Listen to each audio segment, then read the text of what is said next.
Carta del apóstol Pablo a la iglesia de Roma, se dice así con otras palabras, y este capítulo 12, se lo he dicho otras veces, es la médula espinal del libro, es el resumen del libro. Ahora cuando entremos en la materia se va a dar cuenta por qué es la médula espinal del libro de Romanos.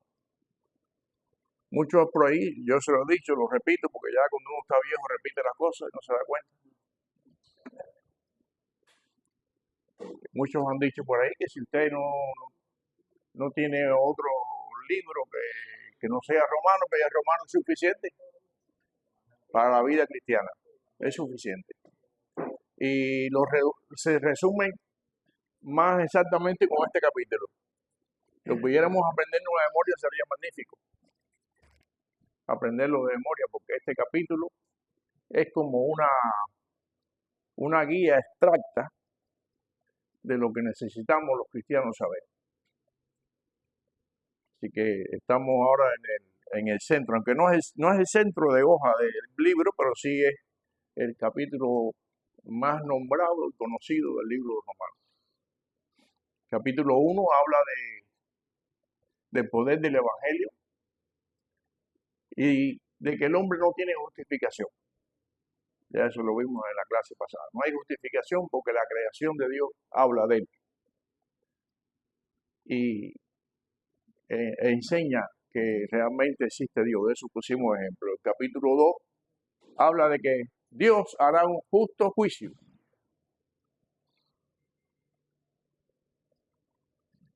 ¿Usted cree, hermano Elizardo, que ahora venga un policía y le quiera poner una multa porque usted no tiene sombrero? Pero si existiera la ley que hay que ponerse sombrero, pero dice usted no lo sabía. Hay que ponerse. Dios no va, sí, exacto, pero Dios no te va a reclamar algo que tú no sepas. La ley de los hombres puede que sí, porque como dice él, que el desconocimiento de la ley no te exonera de juicio. Pero Dios no es así. Dios sabe realmente hasta dónde llegó tu poder. O sea, Él no nos va. Entonces, de eso se trata el capítulo 2. Y después vienen las comparaciones en los siguientes capítulos de la fe y la obra. De eso hemos hablado en la siguiente clase. Hay varios capítulos que ilustran eso. Los que fueron justificados como Abraham por la fe sin haber ley, y así sucesivamente. Y el juicio que hará sobre aquellos que no conocieron la Escritura, sin embargo, va a ser juzgado por su conciencia. Es muy interesante, pero son temas muy específicos. A veces se dilatan bastante y hay que estar realmente puesto en el conocimiento para poder entenderlo, porque a veces son dilatados. Pero el capítulo 12 es como después que usted hace una buena cena, como un buen postre. Es una cosa interesantísima, es ligera. Esta enseñanza, aunque sea ligera, no deja de perder vigencia y conocimiento, y no deja siempre que aprendemos algo con este capítulo 2. Es un manual reducido, un pequeño librito que usted y yo podemos aprendernos de memoria. Entonces ahí estamos en el capítulo 12, el capítulo 12, verso 1.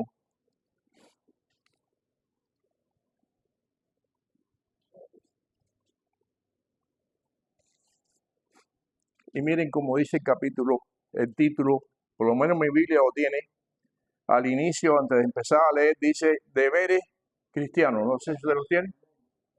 ¿Ven? Aquí hay un pequeño manual de vida cristiana.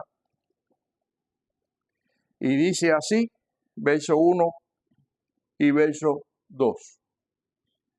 Así que, hermanos, os ruego por la misericordia de Dios que presentéis vuestros cuerpos en sacrificio vivo, santo, agradable a Dios, que es vuestro culto racional. No os conforméis a este siglo, sino transformaos por medio de la renovación de vuestro entendimiento, para que comprobéis cuál sea la buena voluntad de Dios, agradable y perfecta. Empieza aquí.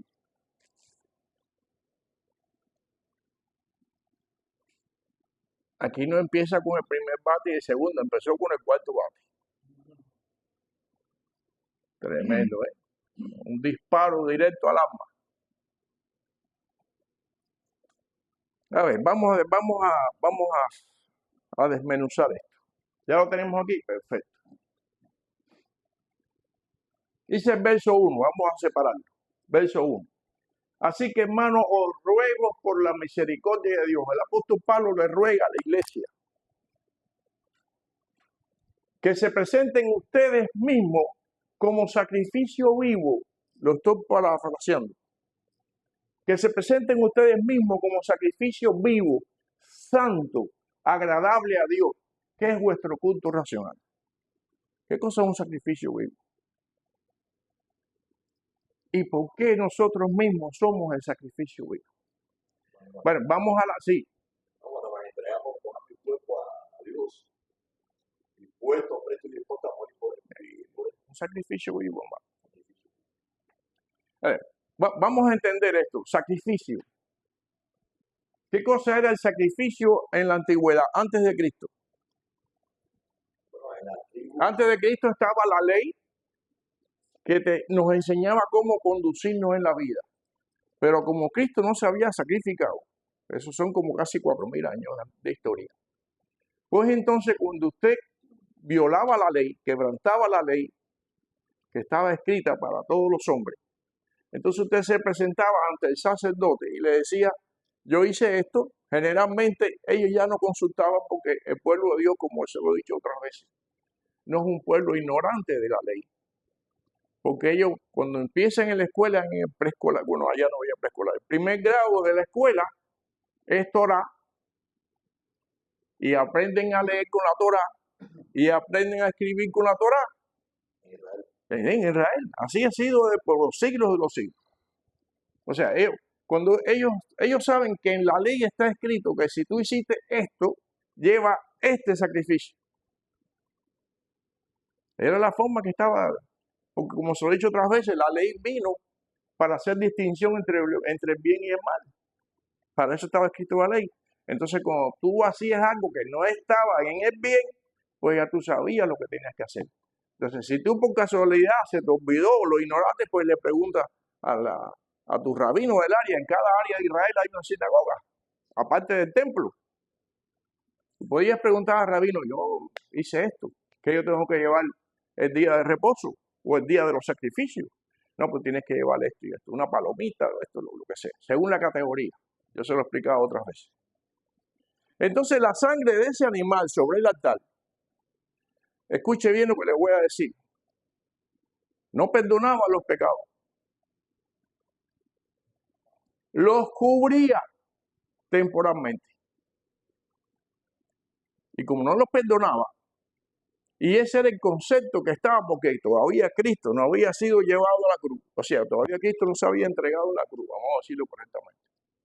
Pues entonces era necesario que cada año un continuo sacrificio, porque la sangre de ningún animal puede perdonar los pecados. ¿Quién solo perdona pecados? Hermano, ¿quién perdona pecados? Ya. Solo Dios puede perdonar pecados. Entonces ningún cordero, ni una paloma, ni un buey, ni un becerro no pueden perdonar los pecados del hombre. Pero era necesario la sangre, como un acto ritual, para que esa sangre cubriera, escuche bien, cubriera temporalmente los pecados. Y así año tras año, hasta que llegó Cristo. Allí en la Escritura, en los capítulos anteriores a este, dice que de una vez y por todas, así como por un hombre, Adán, entró el pecado de la humanidad, por un hombre entró también la salvación a través de Jesucristo. Hasta ahí.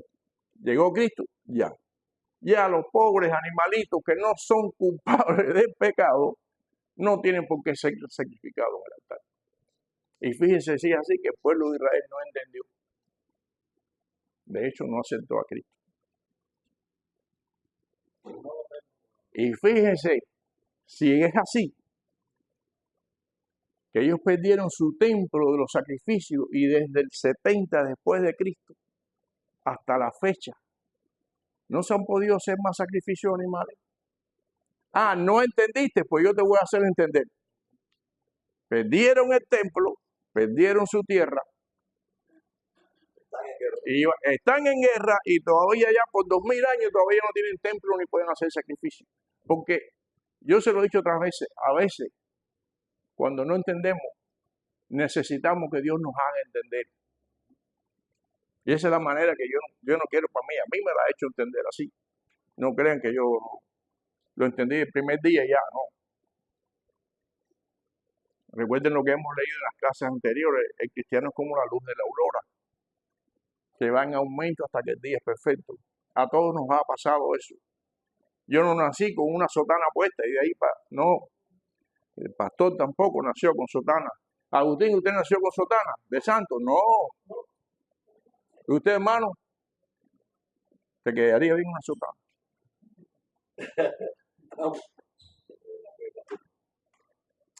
Pero no nacimos santos. Más bien la Biblia dice que nacimos en pecado. Y aunque Dios desde el vientre de nuestra madre ya no tenía puesto el ojo, lo dice la Escritura, un salmo lo dice. Mi embrión vio tus ojos, dice el salmista. Mi embrión vio tus ojos. Dios está ya nos marcó. Nos vio, nos escogió desde el vientre de nuestra madre. Pero la realidad es que no nacimos santos. Entonces ahora el Antiguo Testamento pasa como sacrificio, no como ley. La ley sigue vigente. Cuando el apóstol Pablo le escribió a la iglesia en Roma, se estaba refiriendo a la palabra de Dios que no existía en el Nuevo Testamento. Yo se lo he dicho y lo voy a repetir de nuevo. No existía el Nuevo Testamento.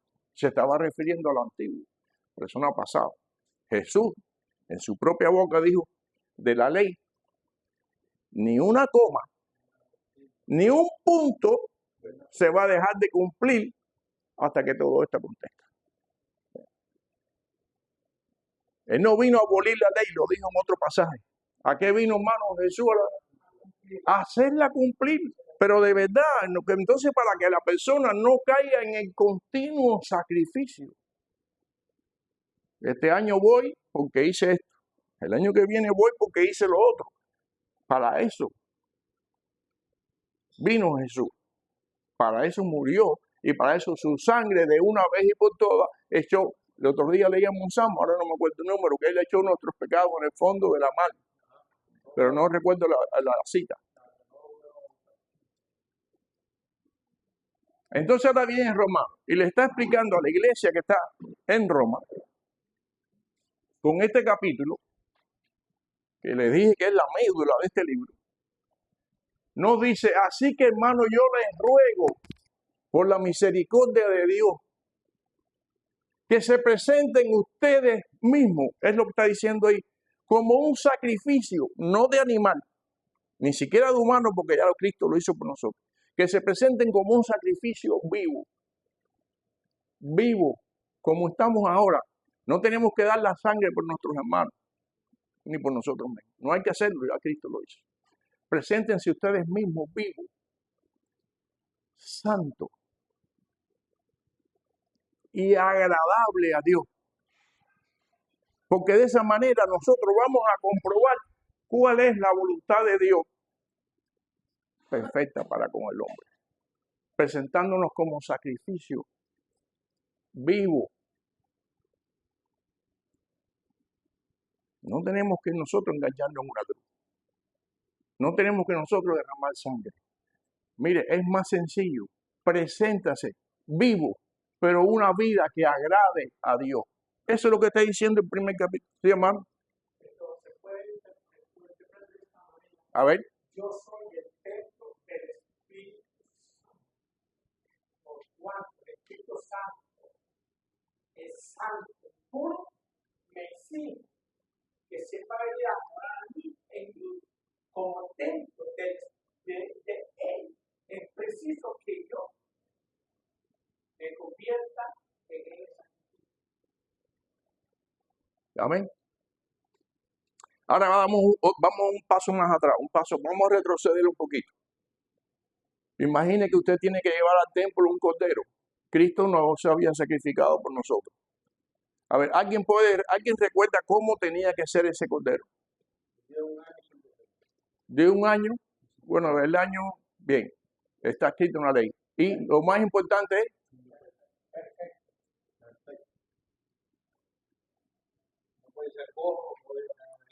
entonces, estamos hablando de un animal que no cubre los pecados, que no perdona los pecados, sin embargo, los podía, tenía la capacidad de cubrirlos temporalmente. No aceptaban los animales que no fueran carneros. Sí, habían varios sacrificios. Exactamente, de la categoría social. Pero en cualquiera de las categorías animales, sea paloma, cordero o becerro, tenía que ser ¿cómo? ¿Cuál es la condición? Perfecto. O sea, para que Dios acepte el sacrificio de ese animal, el animal, pobre animal, pagando las culpas de nosotros, pobre hijo de Dios que pagó la culpa de nosotros. Pero para aceptar ese sacrificio, no podía tener defecto. Ahora el apóstol le está diciendo a la iglesia en Roma, lo vamos a leer. Yo me lo sé de memoria, vamos a leerlo. Deberían todos aprendérnoslo de memoria. Este nada más. No le voy a pedir tanto, nada más. Así que, hermanos, os ruego por la misericordia de Dios que se presenten ustedes mismos, nosotros, todos. Vuestro cuerpo como sacrificio vivo, no necesitamos dar la sangre, santo, agradable a Dios, que es el culto que nosotros debemos ofrecer a Dios. No es venir a la iglesia por venir. No es leer la escritura. No es prestar atención al pastor que está hablando aquí o al maestro que esté dando la clase. Aunque eso es importante porque vamos aprendiendo. Lo que Dios quiere para nosotros es que nosotros, de una forma viva, también practiquemos la santidad.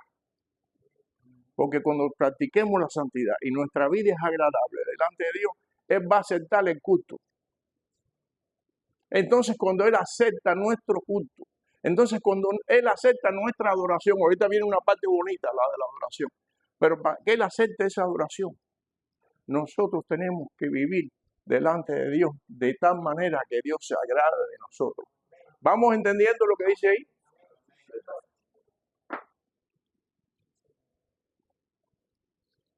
Recuerden el pasaje que Jesús habló del publicano y el fariseo. Los dos estaban en el templo y fueron a orar. El publicano se sentía avergonzado de su vida y estaba inclinado en el altar, arrodillado en el altar, dándose en el pecho y diciendo: Dios, sé propicio a mí que soy pecador. Estaba humillado, él había reconocido. Sin embargo, el religioso, esto no es una religión, hermano. El cristianismo no es religión, es vida. Y vida agradable delante de Dios.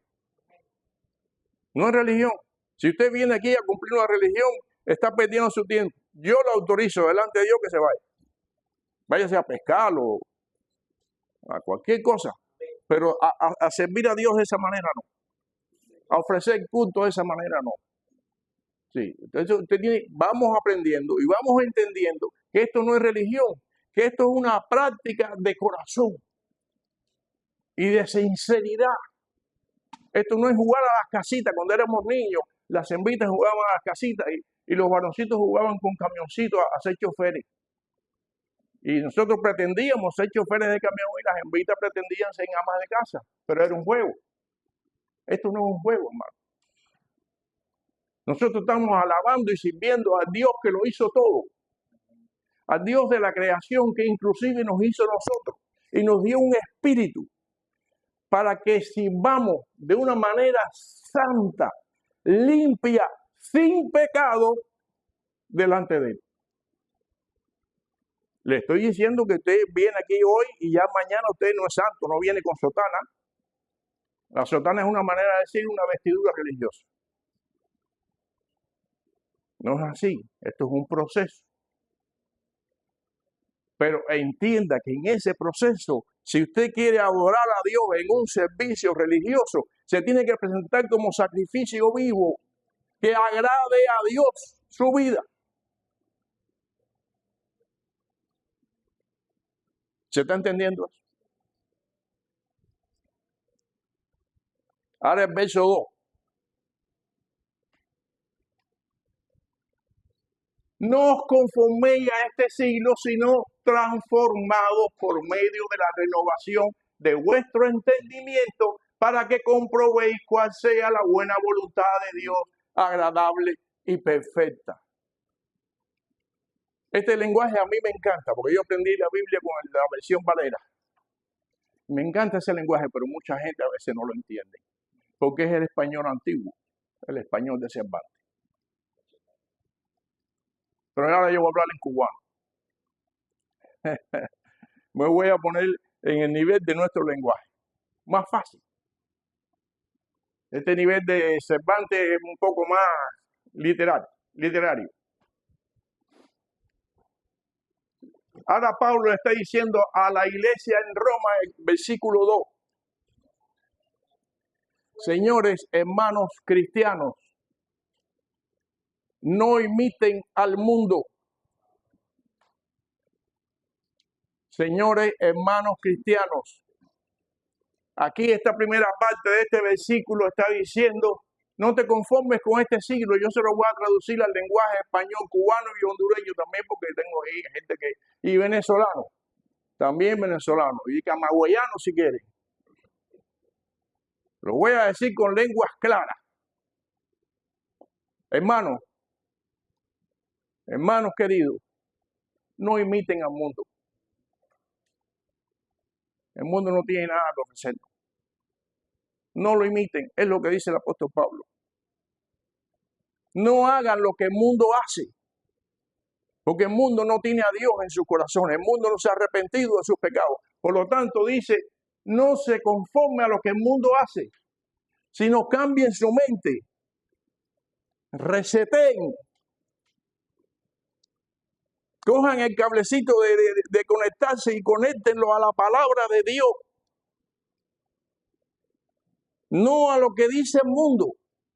No a las costumbres del mundo. No a lo que el mundo nos ha estado enseñando por siglos, que es lo contrario de lo que Dios quiere para nuestras vidas. Hagan reset. Y eso es lo que está diciendo aquí. Transformen, renuévense, entiendan que nosotros no podemos imitar al mundo, sino tenemos que buscar, comprobar cuál es la buena voluntad de Dios, agradable y perfecta. Pues, ¿cuál es la voluntad de Dios? En otros pasajes lo dice, hermano. ¿Cuál es la voluntad de Dios para nosotros? Vuestra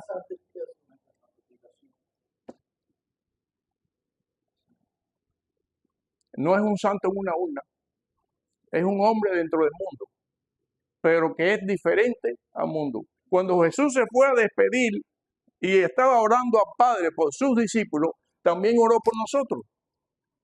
Y le dijo él al Padre, yo no te ruego que los quites del mundo, que los quiten del mundo, yo te ruego que los guardes del mal.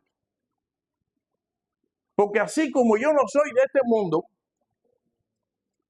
ellos tampoco son de este mundo. O sea, estamos en el mundo, pero no somos del mundo. ¿Va?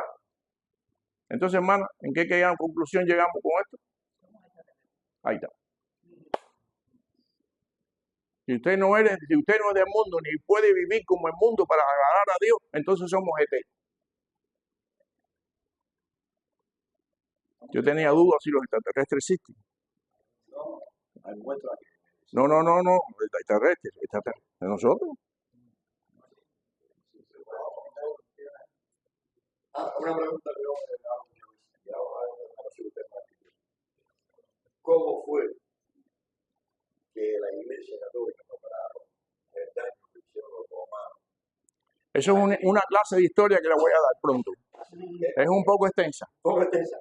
Porque no se entiende, yo no entiendo. No se puede entender, claro que no. Es fácil. Entonces estamos conectados ahí. Y le dice algo a usted este versículo 2. No se conforme al mundo. No imite al mundo. Porque de esa manera usted va a comprobar, imitando lo que dice la Escritura, siguiendo lo que dice la Escritura, de esa manera usted va a comprobar cuál es la voluntad de Dios para con su vida y la mía.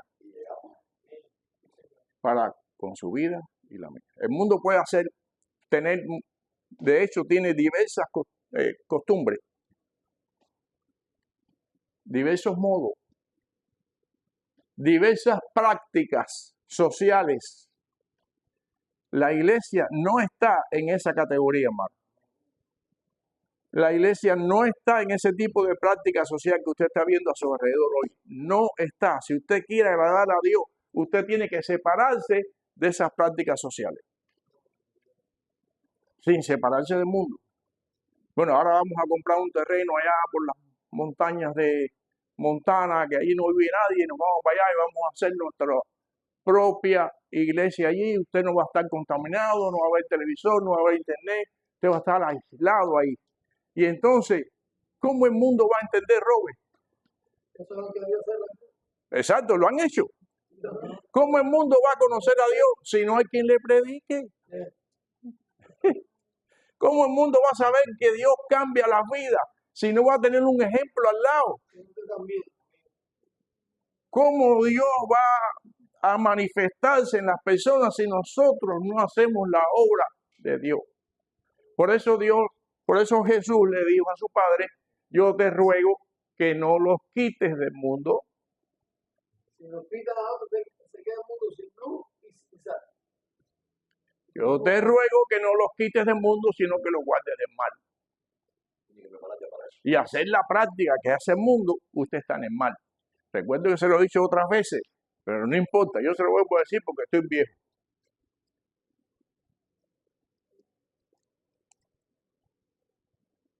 Guardaos del mal es no imitar al mundo. Guardaos del mal es no hacer lo que el mundo hace, que no agrada a Dios.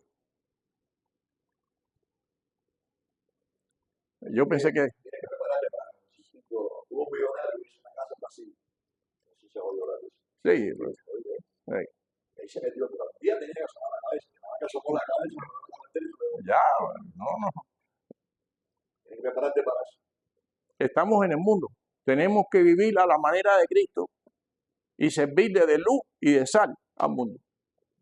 Es más, Una vez llegó un hermano allá que había venido de Estados Unidos y llegó a Cuba y llegó a la última. No, yo traigo otra propuesta, vamos a hacer una discoteca cristiana. Allá en Estados Unidos hay, ¿no? Quería meter una discoteca. Bueno, si es para cantar. Para ganar al mundo, dice. ¿Para qué? Después para ganar al mundo. de esos ejemplos siempre vamos a estar viendo.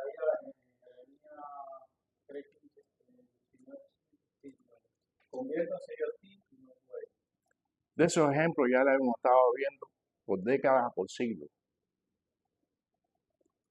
Desafortunadamente los que hemos creído en Dios a veces caemos en esa trampa de imitar al mundo. Nosotros no tenemos que imitar al mundo.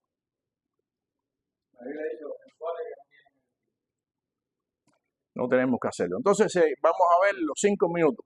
Vamos a ver lo que nos queda ahí. El verso 3. Verso 3 más. Sí, Romanos 12. 12, verso 3. Sí, perdóname, es que tú... yo creo que ya tú sabías lo que iba a hacer. No, tú no lo sabes. Tengo que decir. Romanos 3. Aquí está.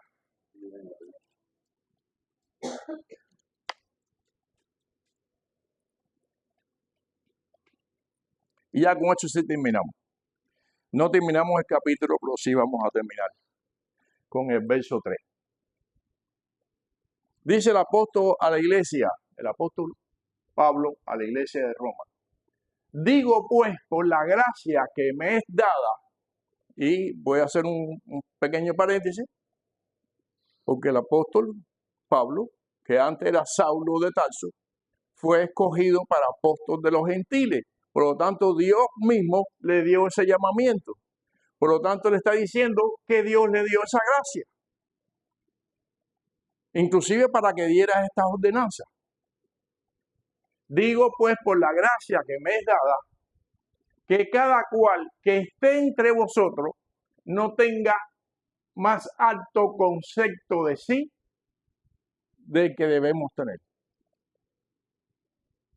sino que piense de sí con cordura, conforme a la medida de fe que Dios repartió a cada uno. Con esto terminamos. Y es la introducción de la siguiente clase. Vuelvo y repito despacio. Digo pues por la gracia que me es dada, que cada cual que esté entre vosotros, todos nosotros, que no tenga más alto concepto de sí del que debe tener. No se lo diga a nadie, pero eso es mejor que Nápoles. No se lo diga a nadie. Y por allá está Agustín diciendo, no se lo diga a nadie, pero eso es mejor que lo que está ahí sentado.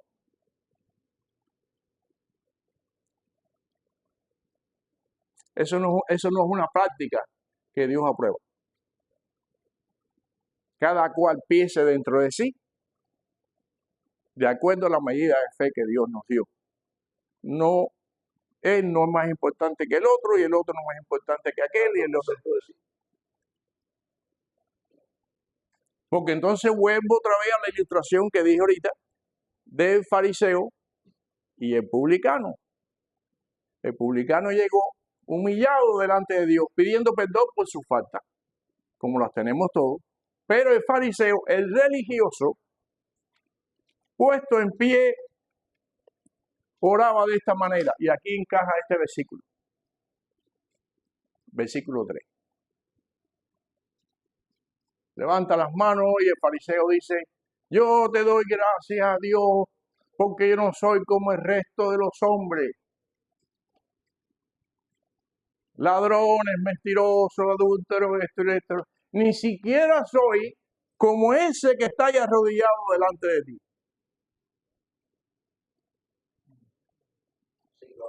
¿Eh? No, pero es terrible, no importa que lo conozca, a lo mejor lo conoce. Pero dice Jesús que ese hombre humillado delante de Dios regresó a su casa justificado. Justificado. Y el fariseo, su oración no fue aceptada. Que nadie tenga más alto concepto de sí del que debe tener, hermano. Porque todos somos hijos de Dios y todos tenemos el mismo nivel delante de Dios. ¿Está bien? ¿Está bueno eso? Que el Señor les bendiga.